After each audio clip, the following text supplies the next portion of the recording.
कुंजलाल गांगुली और गौरी देवी की पहली संतान थे अशोक कुमार और दूसरी थी सती रानी देवी, जो बाद में फिल्म निर्माता एस मुखर्जी की प्रेरणा और पत्नी बनी। तीसरे हैं अनूप कुमार, एक सफल अभिनेता। मेरा छोटा भाई अनूप कुमार मुझसे 16 साल छोटा है। मेरे गोद में खेला हुआ है। बचपन में उसे मैंने कुछ सिखाया था और आज उसकी उम्र 60 के ऊपर हो गई है, लेकिन फिर भी उसे याद है। देखिए, मैं उसको बुलाता हूँ। अनूप, आ जाओ, बैठो। हाँ, चंद्र, अबोल, चंद्र, रात, मुरब्बा, दिन, अचार, शिमाल, मशरिक, जुनूब, मगरिब, कल्ब, तरु, बंदर, अब्बास, कुस्तुन, दुनिया, माम, तबद्दर, दोपहर, चटनी, कुतुब, मीनार, चंद, अबोल, रात, दिन, शिमाल, जुनूब, कल्ब, बंदर, कुस्तुन, माम, और सबसे छोटे हैं हर दिल अजीज प्रतिभाशाली किशोर कुमार, अभिनेता और अमर गायक। ये जो हम तीनों भाई कॉमेडी कर रहे हैं, मेरा ख्याल है ये सारी कॉमेडी हमारे पिताजी की देन है। वो बहुत अच्छे कॉमेडियन थे, बुजुर्ग आदमी थे, लेकिन हर बात में कॉमेडी होता था उनका। क्योंकि जब वो वकील थे तो जब कोर्ट में जाते थे, कोर्ट में भी कॉमेडी करते थे। जितने सुनने वाले थे वो हंसते थे और जज भी हंसता था, और एक्यूज, जिसको एक्यूज कर रहे हैं ना, वो भी हंसने लगता था।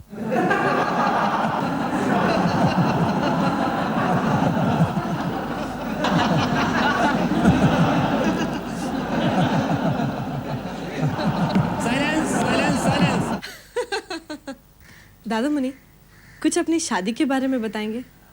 मेरी शादी अचानक हो गई। तुमसे कहा था ना मैंने कि मैं फिल्म में जब आया तो शादियां टूटने लगी। जहां भी शादियों के बारे में बात हो तो टूट जाए, क्योंकि लड़का फिल्म में है। एक दिन क्या हुआ कि मेरे पास टेलीग्राम आया मेरे फादर का कि कम इमीडिएटली टू खंडवा।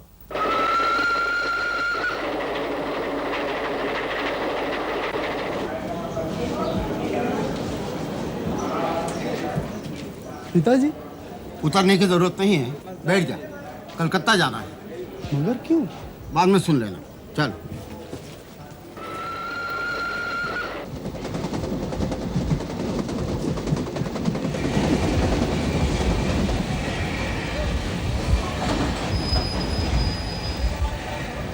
तेरी भाभी नेक्स्ट कंपार्टमेंट में बैठी है, जाके पूछ के आ उन्हें कुछ खाना वाना चाहिए नहीं। भाभी भी कलकत्ते जा रही हैं? हाँ, मगर क्यों पिताजी? जाकर भाभी से ही पूछ ले।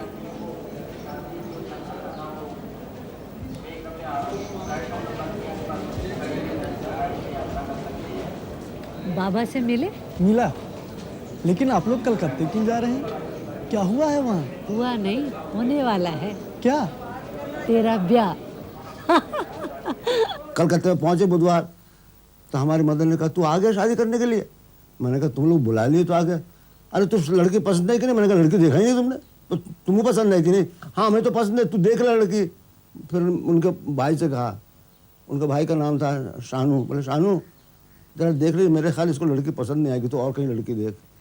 तो वो लड़की इधर से और देखने गए, देख उनको कोई पसंद नहीं आया। पसंद नहीं आने का, मैं पसंद नहीं आया। बोले फिल्म में नहीं देंगे शादी। आ गए, हमको ले गए वहाँ दिखाने के लिए।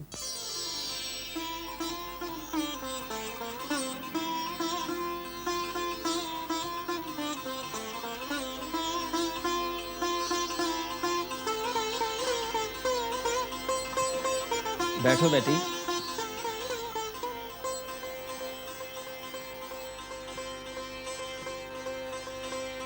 बेटी, तुम्हारा नाम क्या है?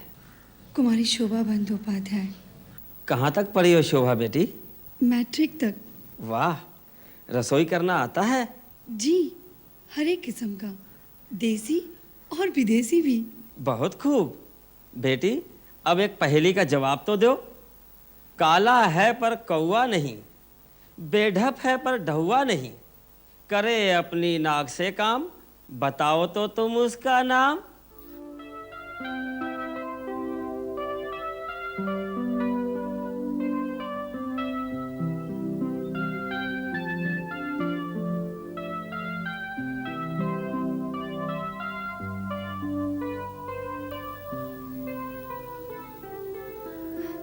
हाथी। शाबाश बेटी।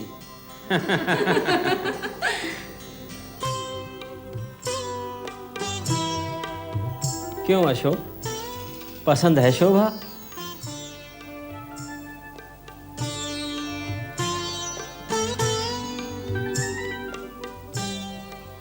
जी हाँ।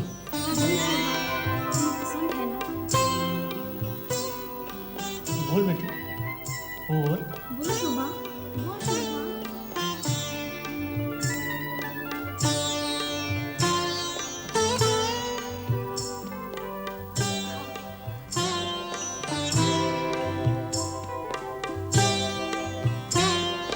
और फिर आए बच्चे।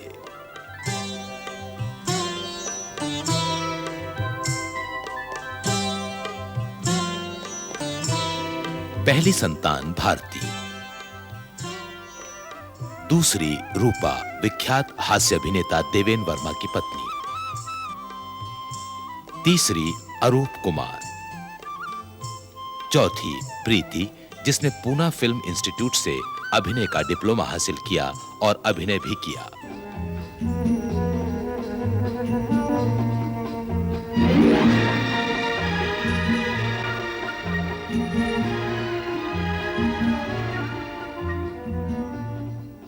It sounds like a very happy family. ये बात तो है, हमारे सारे बच्चे मुझे बहुत प्यार करते हैं और मैं भी बच्चों को बहुत प्यार करता हूँ। और मेरी बीवी को खुश रखने के लिए मैं हमेशा शाम को घर चला आता था। मैं तुम बताऊँ क्या बात है, हिमांशु राय ने जब हीरो हो गया तो हिमांशु ने कहा लिसन, अब लड़कियां तुम्हारे पीछे पड़ेंगी। तो मैंने कहा तो अच्छा तो है। नहीं, अच्छा नहीं है। You keep the home hearth burning, 6:30 you go home. Correct. तो मैंने कहा ठीक है, हाथ में लाओ, हाथ पे रख के नहीं है। तब से मैं आज तक 6:30 बजे घर आता हूँ, तो उससे मेरी बीवी बड़ी सुखी रहती है, बड़ी खुश रहती है। ये बड़ी हैप्पी फैमिली थी। 50वां साल होने वाला था। 50 साल होने के लिए 4 दिन रह गए, वो बीमार हो गई।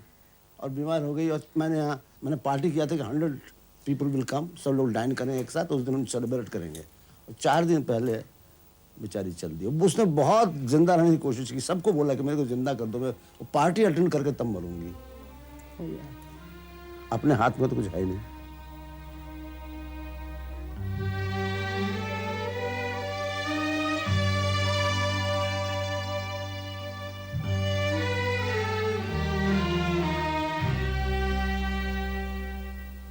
उन्नीस 1940 और 50 के दशक में अशोक कुमार का नाम प्रसिद्धि की ऊंचाइयों को छूने लगा था।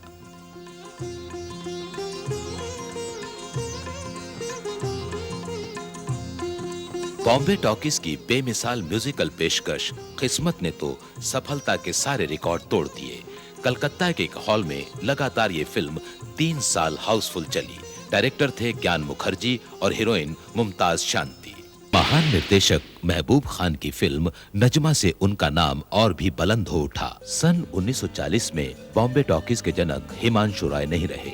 उनकी पत्नी देविका रानी और निर्देशक अमिया चक्रवर्ती ने बॉम्बे टॉकीज की बागडोर संभाली, पर उनसे मतभेद होने के कारण अशोक कुमार और शशधर मुखर्जी उनसे अलग हो गए और उन्होंने नींव रखी फिल्मिस्तान की। बॉम्बे टॉकीज से अलग होने का गम अशोक कुमार को हमेशा रहा।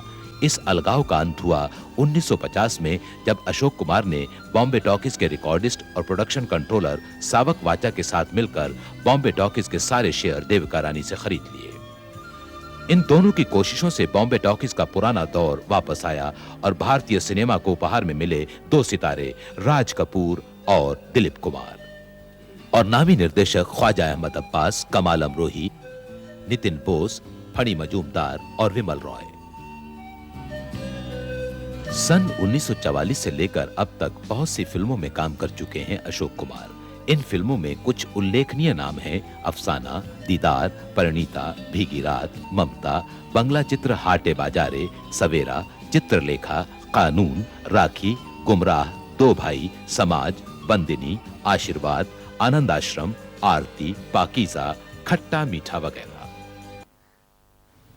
आपने अब तक कितनी फिल्मों में काम किया?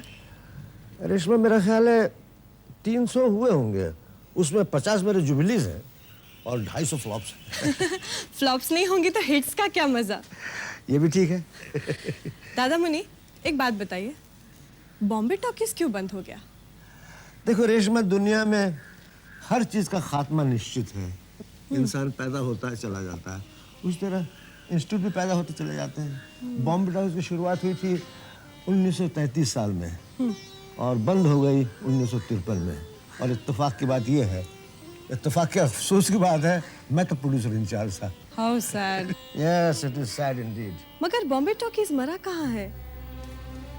क्या मतलब? कहाँ है बॉम्बे टॉकीज? आप ही तो हैं बॉम्बे टॉकीज। ओह नहीं, मैं नहीं हूँ बॉम्बे टॉकीज। मैं तुम्हें बॉम्बे टॉकीज दिखाता हूँ, आओ मेरे साथ। जी।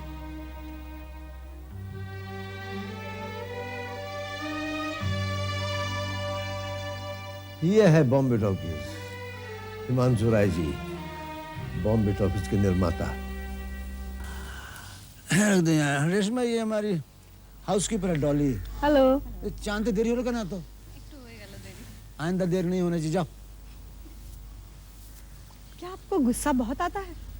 भाई इंसान को गुस्सा तो आता ही है, लेकिन कैसा गुस्सा आता है मेरी बेटी बताएगी। अरे मोटी माई। हाँ बाबा। हाँ बाबा। ए रेशमा, इस प्रीति हेलो। ये पूछ रही हैं कि मुझे गुस्सा कैसा आता, बताओ। इन्हें गुस्सा कैसा आता है? वो अपना वो फूलदानी वाला बताओ। हाँ। एक बार बाबा और माँ का बहुत झगड़ा हो गया था घर पे। तो हम लोग खाना खाने के लिए बैठे हुए थे। बाबा बहुत गुस्से में थे, तो बाबा ने एक क्रिस्टल का वाज, बहुत कीमती वाज उठाया और वो पटकने जा रहे थे। जैसे पटकने जा रहे थे, मैं पीछे से आकर डैडी का हाथ पकड़ लिया मैंने, और मैंने कहा, बाबा बाबा ये बहुत कीमती है, ये आप मत तोड़ो। तो बाबा ने मुझे देखकर ऐसे थोड़ा देखकर कहा, अच्छा तो तोड़ने के लिए कोई सस्ता सा है या? अशोक कुमार एक, पर उनके रूप हैं अनेक। जहां वो एक सयाने ज्योतिषी हैं, वहीं एक सफल होम्योपैथ, जिनके भक्त बहुत सारे मरीज हैं। 200 वो आप रोज रात को लीजिए और 5-6 महीने के अंदर देखेंगे आपके बाल फिर से शुरू हो रहे हैं। ये बिल्कुल टेस्टेड है और सर्टन है। वे शतरंज के उस्ताद खिलाड़ी हैं। तो वहीं एक शानदार पेंटर भी।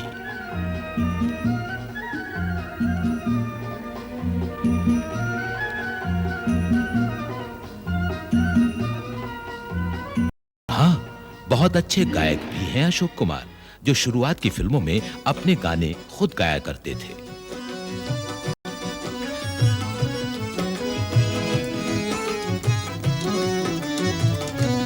धीरे धीरे आ रे बादल, धीरे आ रे अशोक कुमार को आज तक बहुत मान सम्मान मिला है। 1962 में पद्मश्री, अभिनय के लिए 2 बार नेशनल अवार्ड, फिल्म गुमराह में, भारतीय सिनेमा में उनके बेमिसाल योगदान के लिए उन्हें फिल्मी दुनिया के सर्वोच्च पुरस्कार दादा साहेब फाल्के अवार्ड से सम्मानित किया गया सन 1989 में।